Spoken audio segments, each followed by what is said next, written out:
Police constable succumbed to injuries from St. Ann crash. A police constable has succumbed to injuries he sustained in a motor vehicle crash in Discovery Bay, St. Ann. That is, Ramon Sterling, who was attached to the Montego Hills police station in St. James. It is not clear what caused the crash, but reports reaching the news are that the vehicle that Sterling was driving overturned and he had to be removed from the wreckage by firefighters who arrived on the scene. Sterling was rushed to the St. Anne's Bay Hospital where he died whilst undergoing treatment. 8 shot, 3 fatally in gun attack in St. Andrew. The police are probing another mass shooting incident in the country. This after gunmen shot 8 persons on Bowens Road in St. Andrew on Saturday night. 2 persons have been confirmed to have died, with subsequent reports pointing to a third individual as having since succumbed to injuries. 2 of the deceased have been identified as 35-year-old Kemar Hardware, a bar operator of Kingston 13, and a 19-year-old man, so far only identified by his alias Stephen and Brownman. Reports are that about 11:40 p.m., the now deceased person were among a group of people standing along the roadway when armed men approached on foot and opened gunfire before fleeing the scene. The police were alerted and the 8 wounded persons were taken to hospital where Hardware and the teenager were pronounced dead. The police are theorizing that the incident may have stemmed from an ongoing gang feud in the St. Andrew South Police Division. Investigations are ongoing into the development. The incident follows last month's mass shooting on Heroes Day in which 5 men were killed and 2 others injured during a football match in Pleasant Heights, formerly Warwick Hill, in Rockford, East Kingston. Prior to that, there were notable mass shootings in Point Hill, St. Catherine, and on Cherry Tree Lane in Fort Park, Clarendon. Doctor charged with rape, abduction after sending birthday invite to patient. A doctor from Spanish Town, St. Catherine, has been charged with rape, forcibly abduction, and grievous sexual assault after he invited a patient to a birthday celebration and allegedly had sex with her against her will. Reports from the Center for Investigation of Sexual Offences and Child Abuse, CSOCA, are that on Wednesday, August 28th, a woman visited the doctor's office for a consultation and was later sent a text message inviting her to a birthday celebration. The woman agreed and attended the event but was later taken to several places. At about 12:45 a.m., the woman asked to be taken home. However, the doctor allegedly took the woman to his house where he had sexual intercourse with her against her will. A report was made to the police and the accused was arrested and subsequently charged after a question and answer session. His court date is being finalized. Gang threatens businessman after CCTV footage leak in murder case. A St. James businessman has been marked for death by a criminal gang after CCTV footage showing 4 men hastily leaving the scene of an early morning murder went viral on social media, hours after it was shared confidentially with cops, his attorney has revealed.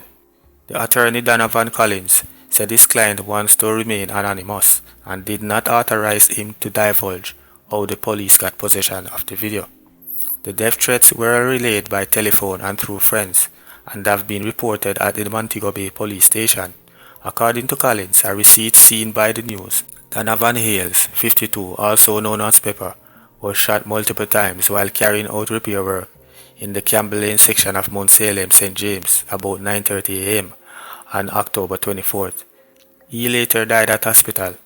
12 hours after the killing, police investigators apprehended 2 suspects linked to the killing and seized 2 guns, an AR-15 assault rifle and a 9mm pistol. The recording, which was viewed by the news, clearly shows 4 men getting into a grey motor car that shows up immediately as they run from the yard where the killing occurred. The car made a U-turn, then sped away. But even before the suspects were apprehended, the recording quickly began circulating on several social media platforms, according to attorney and several posts seen by the news. Collins said almost immediately his client began receiving death threats from unknown individuals who demanded that he remove the video from social media, something that is out of his hand. He said the threats continued the following day, with the perpetrators warning ominously that they knew where to find his client. The businessman ordeal should concern all Jamaicans, the attorney said, pointing to the laws under which a citizen can be compelled by the police or a judge to preserve and hand over data such as CCTV recordings that are reasonably required to assist with a criminal investigation. JTA President welcomes new Education Minister's childhood focus. Jamaica Teachers Association JTA President Dr. Mark Smith has welcomed a declaration from the nation's new Education Minister, Dr. Dana Morrison Dixon, who has indicated that she will be placing significant focus on literacy and numeracy at the early childhood level. In one of her first public pronouncements since being appointed successor to Favour Williams in the Ministry of Education and Youth, Maurice Dixon said last week that she would be focused on unlocking the potential at every child impacted by the ministry institutions. This ministry is about our children, and there are so many beautiful, bright young children out there who can do big things for Jamaica and for the world. They just need us to move some things out of the way, Maurice Dixon stated. Speaking during last Thursday's annual Arbor Phillips lecture at the Malik College in St. Anne, Smith said, the issue was not accessing education, but rather the quality of education now available.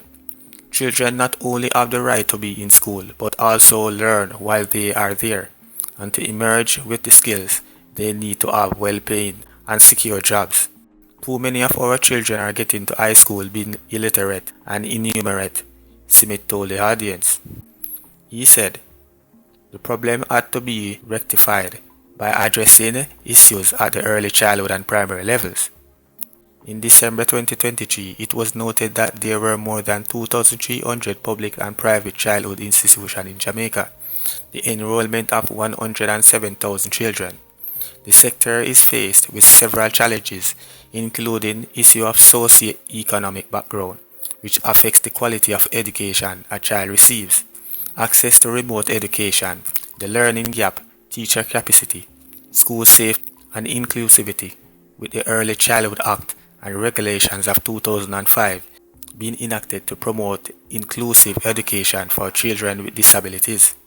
By comparison, there are 1,010 public, primary and secondary schools operating in Jamaica, with more than 400,000 children enrolled and 38 registered special education schools.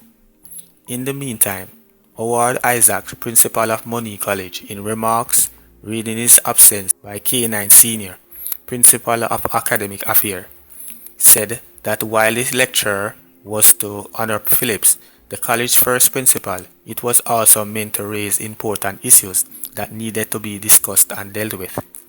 Held this year under the theme Transforming Education for National Development Trend. The Arbor Phillips Lecture is held annually in recognition of former educator Dr. Arbor Phillips, who founded Money College in 1956. The first lecture was held in 1986.